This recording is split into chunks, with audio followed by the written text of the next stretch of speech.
Hey guys, Derek with Automatic Door and Hardware here. Today we are going to do a motor gearbox replacement on the, this is the Maverick EZ7000. It's going to be the same process for the Horton 7000, 7100, or the Horton 4000, 4100 unit, or even our Maverick 4000 unit. So things will look slightly different, but it's going to be overall the same process here. So first thing we're going to do is we are going to put the door in the off position so that it won't activate here. Then we're going to pull off the cover. There's usually 2 Phillips screws on the sides. All right, so we are going to remove the 2 header cover screws.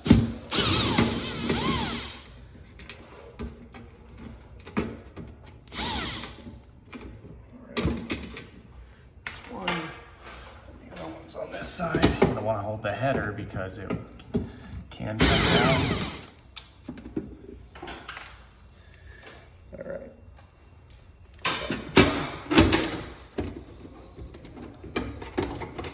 It'll come out, but I'm going to see if I can hinge it here.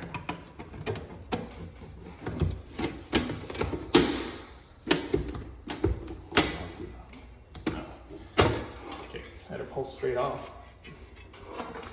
And we'll set this aside here.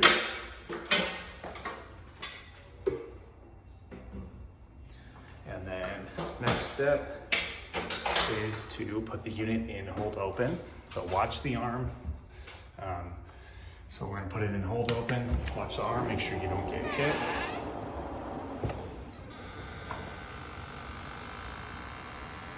Wait for the door to come to a complete stop, and then we can break loose the arm here. We'll loosen this up. Oops.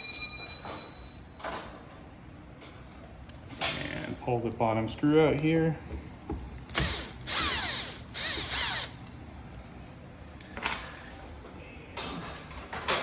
And we should be able to pull that off. And then we can just leave our arm hanging there for now. And I'm gonna pull down. So what we're looking for, so on the 7000 unit, so now we can actually turn the unit into the off position because the 7000 units, both our Maverick EZ7000 and the Maverick and the Horton 7000 unit, they have the gearbox, motor gearbox attached on this plate, this back plate with the controller. You're going to want to unplug power here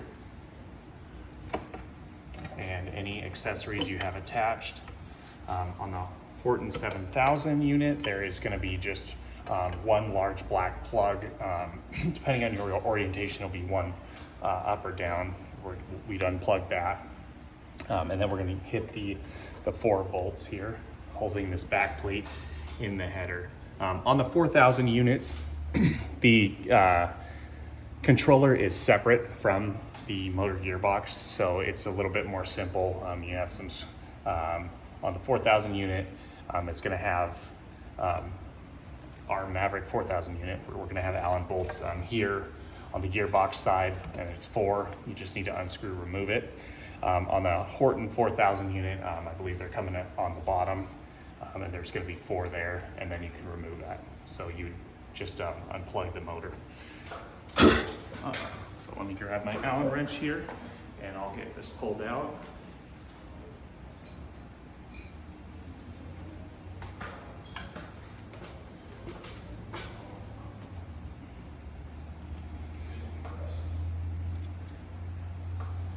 So here's the first one. There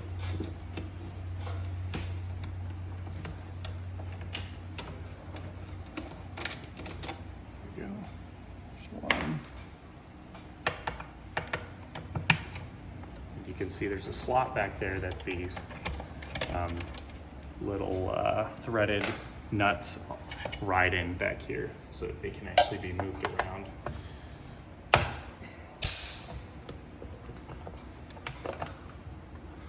Gotta make sure. Okay, and then the last one up here. This one is a little bit of a pain to get to sometimes. If you need to, you can remove the plug on the micro switch. Let's see if I can get it.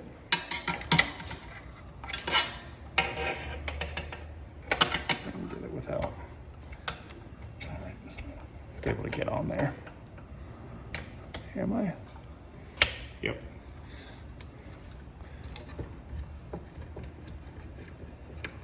Now it's important when you do put these back together that you don't pinch down on any of these wires because it will cause issues for you. All right.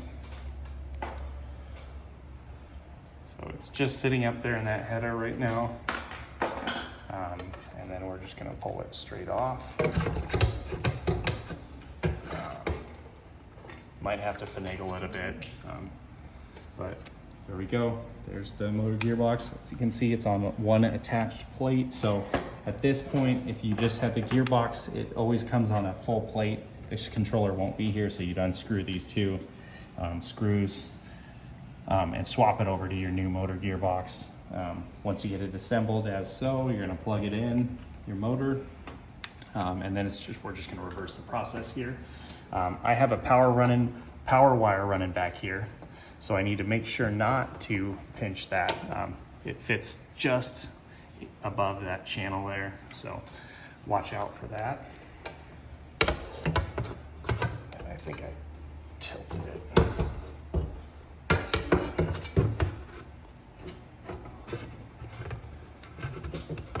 There we go. There we go. Okay. And now I'm getting hung up on this power wire a little bit. Okay, perfect. Now I can tell I'm flat up against the case. I got my screw holes. What I'm gonna do is I'm gonna get each one of these started first, and then I'm gonna adjust where that spindle's located.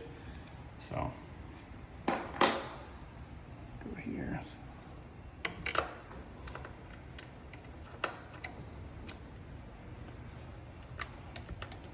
Okay.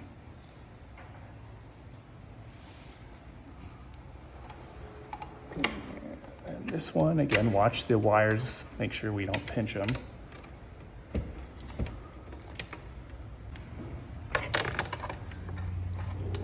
Okay.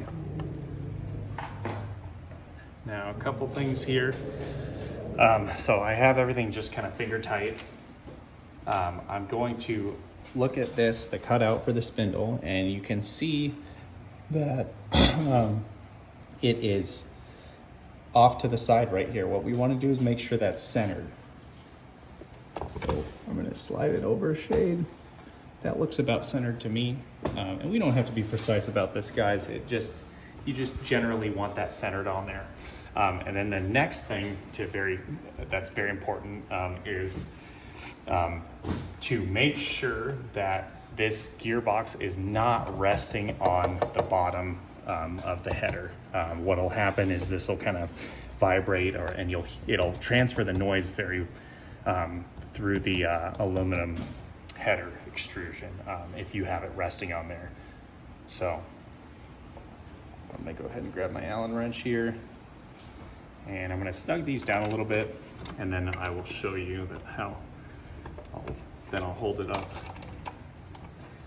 a little bit so we can get this in the right position here.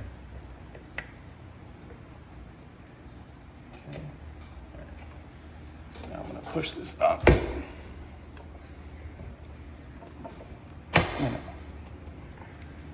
So you don't want it touching the top or the bottom. You can see I have a pretty good gap there. And then you're just going to want to match that gap, make sure that it looks fairly even there. All right, that looks good to me. So now I'm going to torque them down. Make sure my power wire's not pinched here. Yeah, it's not.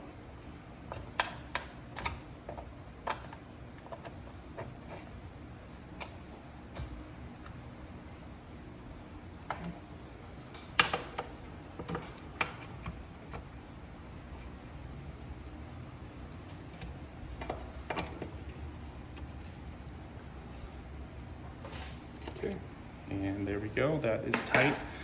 So now plug everything back in as you did before. So I'm gonna plug in power. I'm gonna plug in my wireless receiver here.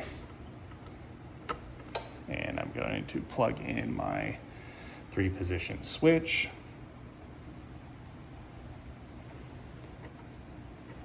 Okay.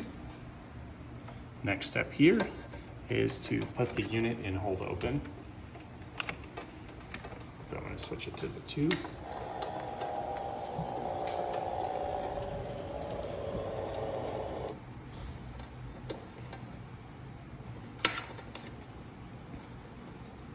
All right, so now that the spindle is fully wound, stop moving. Now we're going to put the arm back on in the hold open positions, or the full open position on the door. So this is where door hasn't moved since. So now I'm just going to, slid right on there.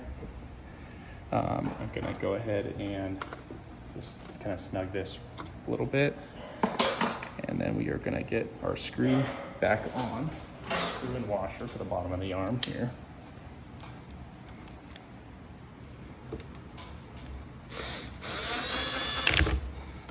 Okay, and I always like to set it back down on that washer, and then we're just going to torque this baby down.